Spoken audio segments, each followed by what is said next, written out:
News का special report में आपका स्वागत है। मैं आपके साथ पायल भुयन। प्रधानमंत्री नरेंद्र मोदी ने अंतर्राष्ट्रीय हिंदू बौद्ध सम्मेलन में दुनिया के तमाम इलाकों में काबिज नॉन स्टेट एक्टर्स के हाथों मासूम लोगों पर हो रहे बर्बर जुल्म पर चिंता जताई है। प्रधानमंत्री मोदी ने भगवान बुद्ध की शिक्षाओं के बहाने पाकिस्तान को भी नसीहत दी। उन्होंने कहा कि मतभेद सुलझाने का एकमात्र तरीका आपसी बातचीत ही है। प्रधानमंत्री इस सम्मेलन के तहत हो रहे कार्यक्रम में शामिल होने के लिए बोध गया भी जाएंगे। भगवान बुद्ध से प्रधानमंत्री का ये प्रेम अलग अलग देशों के बौद्ध स्थलों की उनकी यात्रा में भी नजर आता है। प्रधानमंत्री मोदी के इसी बौद्ध प्रेम पर है हमारी खास पेशकश, बुद्धम शरणम मोदी।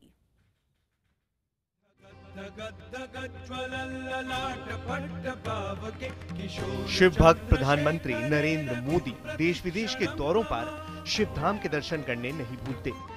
सच ये भी है कि वो जितनी श्रद्धा महादेव पर रखते हैं उतनी ही श्रद्धा भगवान बुद्ध में भी रखते हैं। इसीलिए देश हो या विदेश, पीएम मोदी बौद्ध स्थलों के दर्शन करते हुए भी नजर आते हैं।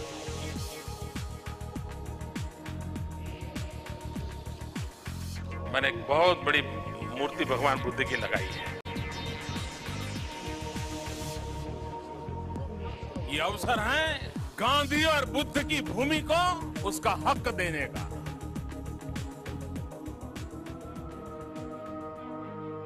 बौद्ध धर्म से प्रधानमंत्री मोदी का ये लगाव अंतर्राष्ट्रीय हिंदू बौद्ध सम्मेलन में भी नजर आया।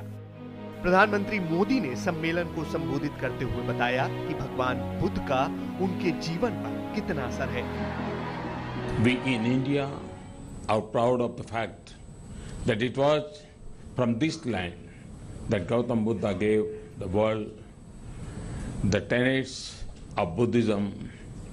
The life of Gautam Buddha illustrate the power of service, compassion, and most importantly, renunciation. Hindu बौद्ध सम्मेलन के कार्यक्रम में शामिल होने के लिए प्रधानमंत्री मोदी भी 5 सितंबर को बोध गया जाने वाले हैं।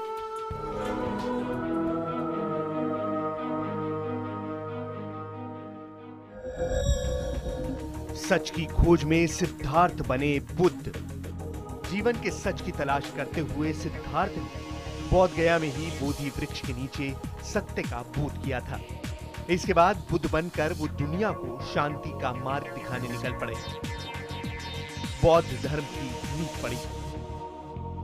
वडनगर के नरेंद्र से पीएम बनने तक की नरेंद्र मोदी की कहानी में भी जीवन में सच के तलाश की तड़प नजर आती है।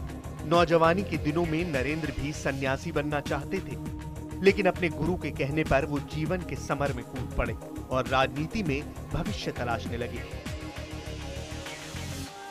सिद्धार्थ से लेकर नरेंद्र तक सच की तलाश की ये कहानी चर्चित हस्तियों के जीवन में बार बार दोहराई गई है और पीएम मोदी के बुद्ध धर्म के प्रेम को देखते हुए निसंदेह कहा जा सकता है कि बचपन से ही भगवान बुद्ध की शिक्षाओं का उन पर गहरा असर पड़ा। एक वजह यह भी थी कि मोदी के गृह जिले वडनगर का भी बौद्ध धर्म से एक खास नाता है। इस नाते को पीएम मोदी ने अपनी चीन यात्रा के वक्त साझा किया था, जब वो बौद्ध स्थल के दर्शन करने गए थे। 1400 साल पहले वियनसन भारत पहुंचे होंगे और भारत के विद्वान लोग चीन पहुंचे होंगे सिर्फ और सिर्फ ज्ञान के लिए। वडनगर में बौद्ध धर्म और बौद्ध स्थलों से पीएम का जो पहला परिचय हुआ था, वो उनके समूचे राजनीतिक करियर में नजर आता है।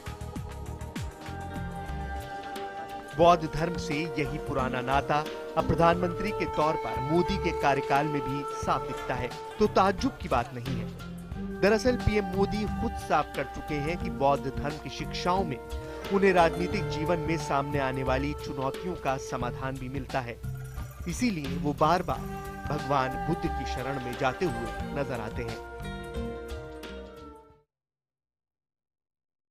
प्रधानमंत्री पद की शपथ लेने के बाद प्रधानमंत्री मोदी बौद्ध धर्म की शिक्षाओं और भगवान बुद्ध के प्रति अपने प्रेम का जिक्र कई बार कर चुके हैं, लेकिन भगवान बुद्ध से ये प्रेम उनका नया नहीं है। गुजरात के मुख्यमंत्री रहते हुए बौद्ध स्थलों के कायाकल्प की योजना में उनकी दिलचस्पी को देखते हुए कहा जा सकता है कि प्रधानमंत्री को बुद्ध प्रेम जो प्रधानमंत्री का है वो बहुत पुराना है।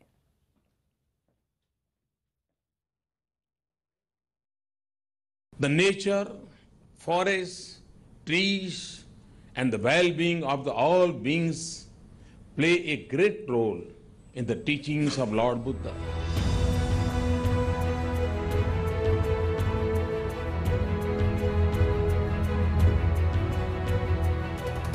प्रधानमंत्री मोदी भगवान बुद्ध की शिक्षाओं को हिंदू धर्म की शिक्षाओं के बहुत करीब पाते हैं। जैसे हिंदू धर्म में जंगल और प्रकृति से सामंजस्य बिठाने की शिक्षा है, वैसे ही बौद्ध धर्म में भी दोनों ही धर्म आपसी मतभेद को सुलझाने के लिए हिंसा की बजाय शांति के मार्ग के हिमायती हैं। अंतर्राष्ट्रीय हिंदू बौद्ध सम्मेलन में प्रधानमंत्री मोदी ने कहा कि शांति का यही संदेश दुनिया को मसले सुलझाने की राह बता रहा है। The message and teachings of Gautam Buddha resonate loudly and clearly with the major themes chosen for this symposium, the themes of avoiding conflicts. बौद्ध धर्म की शिक्षाओं में जीवन की तमाम मुश्किलों का हल है। इसीलिए पीएम मोदी की आध्यात्मिक यात्रा में बौद्ध स्थलों का दौरा जरूर शामिल होता है। अब इस दौरे का अगला पड़ाव बोधगया है, जहां अंतर्राष्ट्रीय हिंदू बौद्ध सम्मेलन हो रहा है। भारत में विश्व के कई देशों के बौद्ध परंपरा के विद्वान बौद्ध गया में आने वाले हैं और मानव जात से जुड़े हुए वैश्विक विषयों पर चर्चा करने वाले हैं। मुझे भी उसमें निमंत्रण मिला है और मेरे लिए खुशी की बात है कि उन्होंने मुझे बौद्ध गया आने का निमंत्रण दिया है। पीएम नरेंद्र मोदी के जीवन में बौद्ध स्थलों की इस आध्यात्मिक यात्रा की शुरुआत तभी हो गई थी जब उनके गृह जिले वडनगर में बौद्ध धर्म से जुड़े स्थल खोजे गए थे। एक साल पहले जब चीन के राष्ट्रपति शी जिनपिंग अहमदाबाद आए थे, तब प्रधानमंत्री मोदी ने उन्हें बड़े फख्र से वो गैलरी दिखाई थी जिसमें वडनगर के ऐतिहासिक बौद्ध मठ की तस्वीरें ली थी। वडनगर के बौद्ध मठ के साथ ही गुजरात के तमाम बौद्ध स्थलों को पर्यटन स्थल के तौर पर विकसित करने में मुख्यमंत्री के तौर पर पीएम मोदी ने खासी दिलचस्पी दिखाई थी। A conference that reaffirms the commitment of the Honorable Chief Minister Shri Narendra Modi to rediscover the footprints of Buddha in Gujarat. Gujarat में जो बौद्ध स्थल तलाशे गए हैं, उनमें शामिल था गुजरात में मिला सम्राट अशोक का शिलालेख, भरूच की काडिया डोंगर गुफा, सना का स्तूप, तरंग पर्वत में ध्यानी बुद्ध की मूर्ति। इसी साल प्रधानमंत्री मोदी ने बुद्ध पूर्णिमा के दिन दिल्ली के ताल कटोरा स्टेडियम में हुए महोत्सव का उद्घाटन करते हुए बताया भी था कि भगवान बुद्ध से उनका ये नाता कितना पुराना है। सचिवालय का नया परिसर बना तो उस परिसर में मैंने एक बहुत बड़ी मूर्ति भगवान बुद्ध की लगाई है। प्रवेश होते ही सामने। गुजरात से शुरू हुई बौद्ध स्थलों की ये आध्यात्मिक यात्रा पिछले साल जापान में भी नजर आई, जब पीएम मोदी क्योटो के तोजी बौद्ध मंदिर गए थे। जापान के प्रधानमंत्री खुद पीएम मोदी को बौद्ध स्थलों का दौरा कराने ले गए थे।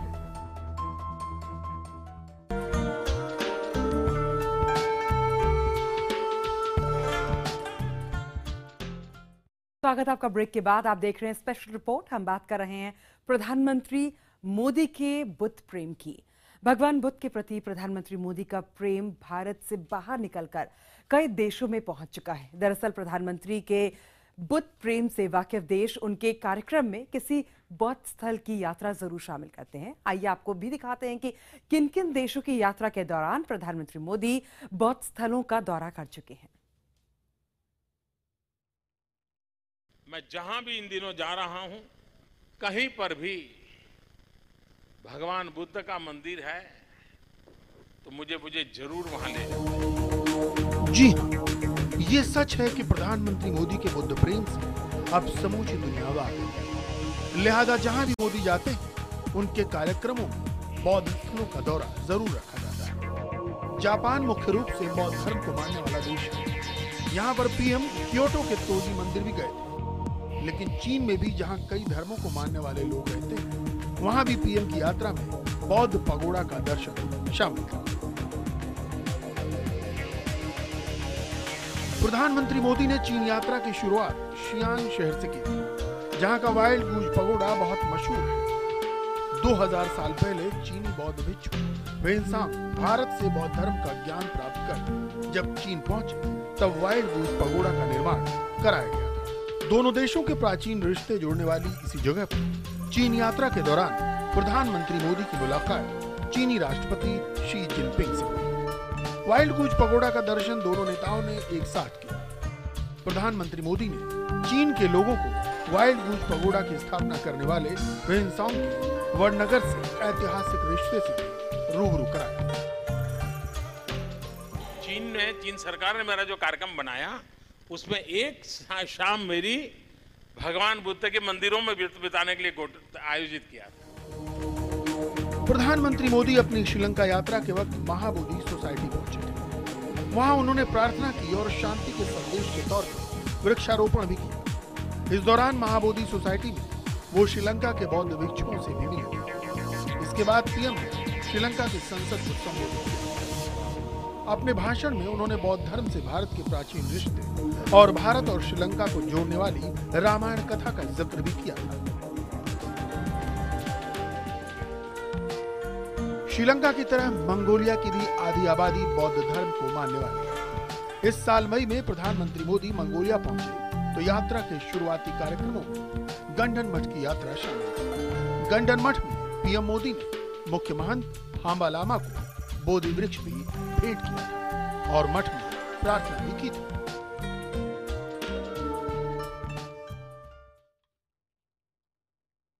वैश्विक प्रधानमंत्री मोदी के बुद्ध प्रेम के पीछे भगवान बुद्ध की शिक्षाओं में उनका विश्वास और निजी श्रद्धा है, लेकिन इसके पीछे वो एजेंडा भी बताया जाता है जिसके तहत प्रधानमंत्री मोदी एशिया में भारत को बड़े बौद्ध केंद्र के रूप में प्रचारित करना चाहते हैं। मकसद पर्यटन से कमाई के साथ साथ बड़े बौद्ध केंद्र की तरह उभरते चीन का कद कम करना भी है।